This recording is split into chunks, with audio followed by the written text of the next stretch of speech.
inaad nabad heshaa oo islaax heshaa ka dawladda haysta way faa'iido ugu jirtaa ka shacabka bay faa'iido ugu jirtaa ka siyaasiga hunguriga bay faa'iido ugu jirtaa waddanka oo dhan bay faa'iido ugu jirtaa idan waxa waddanka oo dhan faa'iido ugu jirto iyo ummadda muslimiinta ah oo dhami waa inaan dhiig muslim daadan in nabad lagu soo dabaalo odhan mayno maxaa dagaalku u dhacay maxaa la isu qabtay dhac waa qadar laakiin waxaan leenahay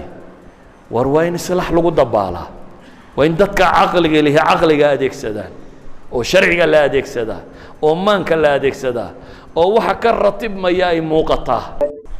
war adduunka maxaa ka ratibmaya dad la laayo boqol qof aad disho maxaa ka ratibmaya reer hebel haddaad mariso maxaad helaysaa waxaynu isugu faanaynoo dhami